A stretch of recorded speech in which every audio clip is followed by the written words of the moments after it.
Live from our 7 Tasmania studios, your nightly news with Kim Miller begins now. Good evening. The Premier has laid the groundwork to sell off state assets to pay down debt, with public transport operator Metro and the Motor Accidents Insurance Board top of the list.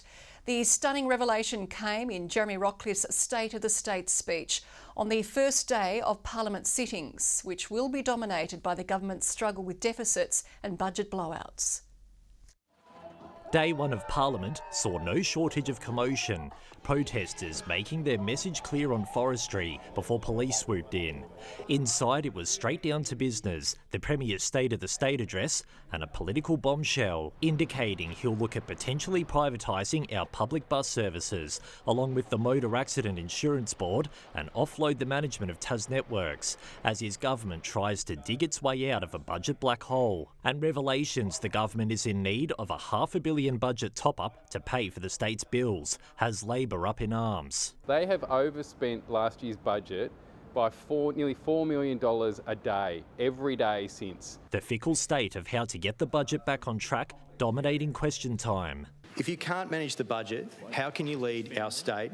And do you accept responsibility for this budget mess? We would take the public service levels back to 2022 levels in our fiscal strategy. The Premier is now facing an even steeper uphill battle to convince Parliament his team has a credible pathway to surplus. We've got record numbers of working age Tasmanians now leaving the state for better opportunities elsewhere because they've lost confidence in this government to manage the economy and the budget. He's talking about cutting the public service. He's talking about spending over $1 billion on a stadium that will be adding to our debt for decades to come. And for more on what's been a big day in State Parliament, political reporter Anthony Dodd now joins us. Anthony, there were more revelations about the other new Spirit vessel that's on the other side of the world today. There certainly was, Kim. The Transport Minister confirmed that the government isn't ruling out exploring potential leasing options with Spirit of Tasmania 5 once it's finished construction. Now, during question time, Erica Betts said the sea trials for the new ferry are set to start on April 7, and once it's officially been handed over to the Tasmanian government, that's when opportunities for a lease might be explored. It comes after the government confirmed TT Line wasn't able to do a lease deal for Spirit 4, which was being considered to be used to house Ukrainian refugees. But mystery still surrounds what other options were being looked at and with who, Kim. Okay, thanks very much there, Anthony.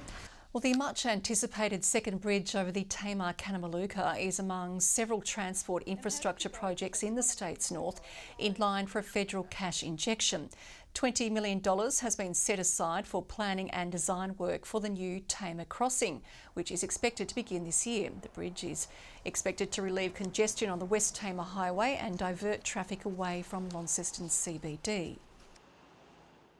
This will be a significant investment, a really significant investment. You don't build a bridge for a small that amount of money. It is a significant investment that will be required, but the planning money allows us to get an understanding of exactly what the costs are going to be going forward. A further $10 million is set to bolster Esk Main Road at St Mary's Pass against severe weather events. Tasmanian workers are at an advantage over those in major cities, according to a report comparing wages in regional Australia. And it could form part of a sales pitch to attract workers and fill crucial skills shortages, as Nick Kelly explains. To prove the financial value in choosing to live somewhere like Tasmania over a major city, the Regional Australia Institute has crunched numbers from census results, tax office data and things like real estate markets. Isn't simply salary pitted against salary. It's actually looking at a broader picture about how much money will I have in my pocket at the end of the month. According to the report, dozens of jobs experience a bump in net pay by leaving the big smoke, including engineers, counsellors, cooks and special care workers. However, many jobs see declines when moving from major cities to inner regional areas, which include places like Hobart and Launceston. Pay drops for jobs like teachers, midwives and housekeepers, but improves substantially with a move to outer regional areas, often just a few suburbs away, places like Huon Valley, Tasman, Georgetown or Burnie. While earth moving and crane operators, nurses and bookkeepers need to move a little further afield to improve on a big city pay. What do we need to do to unlock that? We've got the data, we've got the evidence. What we need is action in terms of investment around housing, education, health, childcare. You know, it's not rocket science. Tasmania, however, is also competing against the other states with the lowest average weekly earnings, according to the latest ABS data, $210 a week shy of the national average. Well, Tasmanians are snapping up homes in near record numbers, spending almost $6 billion on property last year, according to December figures from the Real Estate Institute of Tasmania. That's just short of the state's all-time high and 10% up on 2023, while the median sale price of $600,000 was slightly down on the previous year. An extra 660 homes changed hands. The number of first home buyers also jumping by more than a quarter. Renowned Tasmanian scientist and former Australian of the Year Richard Scolyer is recovering in hospital after undergoing complex brain surgery yesterday. He posted pictures on social media smiling from his hospital bed, thanking everyone for their kind thoughts and well wishes. Professor Scolyer, who pioneered new treatments for melanoma, was diagnosed with brain cancer in 2023. It's not clear what prompted the urgent operation. He's yet to share the results.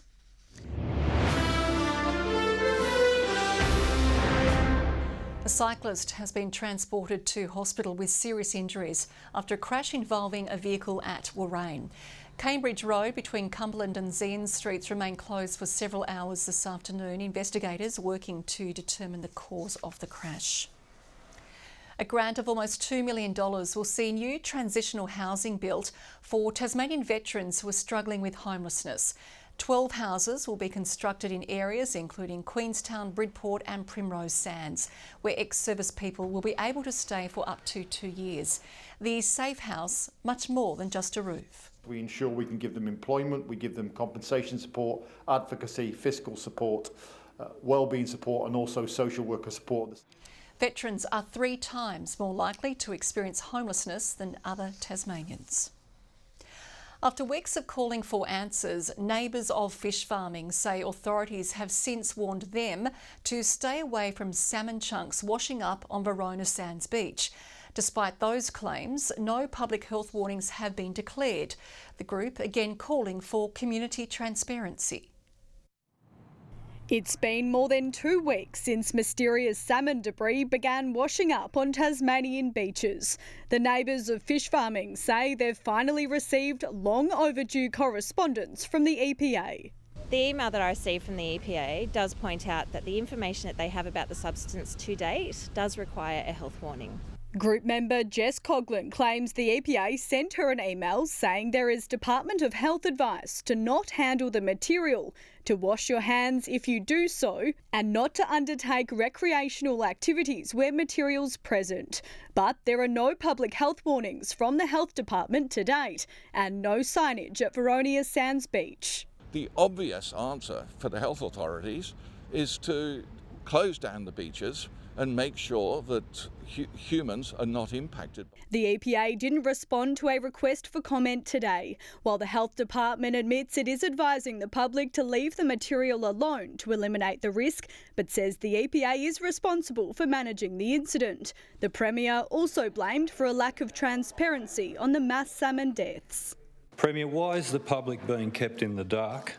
What strain of rickettsia are we dealing with? Where are they being buried? And will taxpayers' money be paying anything towards this huge and expensive clean-up? The government reiterating its support for the industry. That support is not a blank cheque. And I expect very clearly, Mr Garland, Premier's time has in fact and transparency from the companies. The question, Mr Garland, did you... The debate is far from over. NOF set to take their fight to Verona Sands Beach with a community rally on March 16. Ruby Cairns, 7 Tasmania News.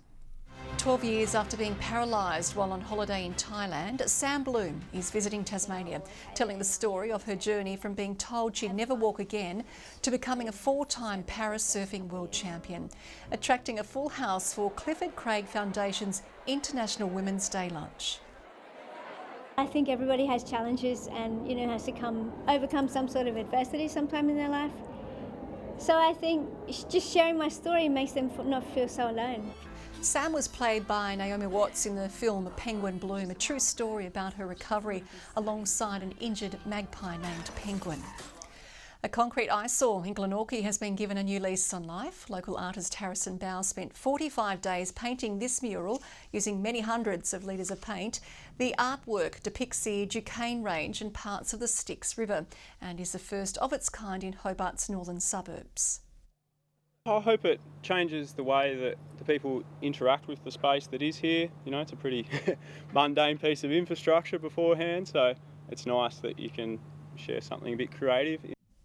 The mural was made possible through Taswater's Asset Art program. 3 months after the Tasmanian inclusion football side won the AFL Open Carnival Grand Final, another Tassie team is ready to pass a milestone in inclusive sport. The All Abilities Touch football squad's bags are packed for the National Championships, eager for a chance to prove themselves on the national stage. Kicking off a new era for inclusive sport in Tasmania. The state's first All Abilities Touch football team ready to make its national debut. We can't wait to go over and show our skills. It's a really exciting thing to be part of. The team of 8 heading to New South Wales for the Australian Touch Football Championships. Young gun Kobe Arrowsmith taking the helm on the back of strong performances for the state's All Abilities AFL and cricket teams. It's always a pleasure to represent Tasmania. To be captain is something even more special. The squad's national ambitions on hold after approaching Cyclone Alfred forced organisers to postpone the tournament. We haven't got the dates yet, but it will be soon. The delay making room for some extra training sessions. We're going to definitely learn as we go in terms of the more, I guess, tactical side of the game. The gruelling 3-day carnival will see Tasmania Thunder play 6 matches against interstate clubs before the grand final. We'll be highly competitive. The program, one of many organised by support group New Horizons, opening up more pathways to sport for Tasmanians living with disabilities. It's not just about getting out there and being fit, it's about the camaraderie that comes, the life skills, especially going away for a week-long trip. Although numbers are low at this stage, New Horizons hopes the triumphs of Tasmania's All Abilities AFL and cricket teams will provide a solid foundation to build a successful touch football program. This is the start and we can just keep building. Just come and give it a go. Keeping the ball rolling on inclusive sports. Tom Crosby, 7 Tasmania News. Tasmania is continuing to cement its reputation in the world of whisky, with hundreds of delegates from the industry turning out in Hobart for the 38th Institute of Brewing and Distilling Asia Pacific Convention. So everything that gets produced in Tasmania has got a really high profile and great reputation. The event gives smaller producers a chance to network with corporate giants. I think the kind of common thread is for everybody who works in the industry, it's not a job, it's part of who they are, and so you can do that in a small organisation or a big one. This year's theme of adaptability encourages visitors to discuss how the industry can keep up to a shifting market, including customers preferring lower alcohol products.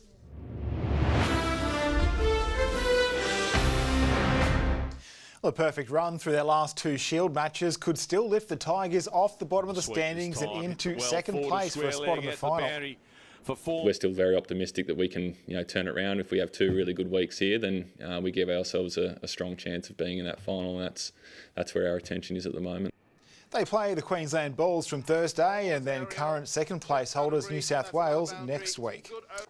The Jackies might do well to keep an eye on the Chargers' newest recruit as Will Cranston-Lown lands in Hobart. Coming from NBL 1 East reigning premiers, the Maitland Mustangs, he'll hopefully bring some of that winning energy here, but also experience in humility, having lost 2 champion deciders in the 2 years prior. Go through all the hardships, everything, and when you finally win one, you do learn a lot about yourself and the team and what it does take to win. So try to bring that down here and do the best I can. I think he's got a great talent. He's right on that cusp of getting into an NBL spot. The back-to-back league MVP heads to his first Hobart training session tonight. And finally, Launceston Golden Girl Ariane Titmus is nominated for a Laureus World Sport Award for the Comeback of the Year. Named after recovering from surgery to remove an ovarian tumour in late 2023, in time to become the first woman in almost a century to defend her 400-metre freestyle gold in Paris. She'd go on to win a further 3 medals at the Games. It's not her first Laureus nomination, put up for Breakthrough of the Year in 2022. And don't forget, 4-time Tasmanian Athlete of the Year, Kim. That she is. Thank you very much, Nick. Well, Kaya will join us after the break with the weather forecast.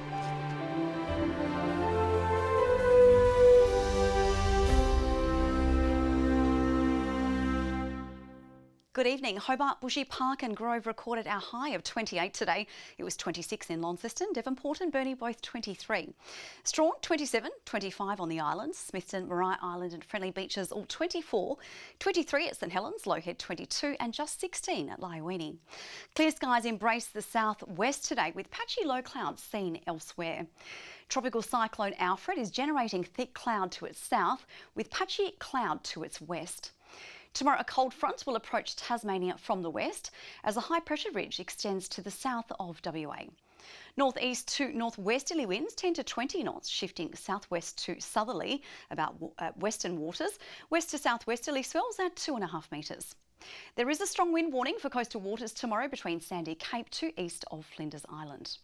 Warm but somewhat showery towards the south tomorrow. 26 expected for Hobart, Geeston 25 and 28 at Bothwell. It will be fine in Launceston, 30 the forecast, 25 and a bit of cloud in Devonport, mostly sunny in Cressy with 29 the top. Sunny skies in Burnie, 25, becoming cloudy in Strawn, 23. 24 at Curry, becoming windy, but mostly fine there. 26 on the cards for St Helens and Orford, possible late showers in Swansea, with 28 the maximum. It will be fine on Thursday, except for light morning showers contracting to the north. Those possible light showers continue for those areas about the north on Friday, with cloudy skies expected statewide. And on Saturday, possible light morning showers remain in the north. To mainland conditions now, rain and wind increasing in Brisbane with tropical cyclone Alfred fast approaching. Fine in Perth, Adelaide and Melbourne. Showers easing in Sydney with 27 degrees. Partly cloudy in Hobart, 24, although sunny at Launceston with 22 and sunny skies also at Devonport. No chance of rain at the moment, Kim, but it's looking fine. It is. We could do with a bit of rain though. Thank you very much, Kaya. That is all your news for now. I'll be back later with updates. Thanks for joining us. Good night, everyone.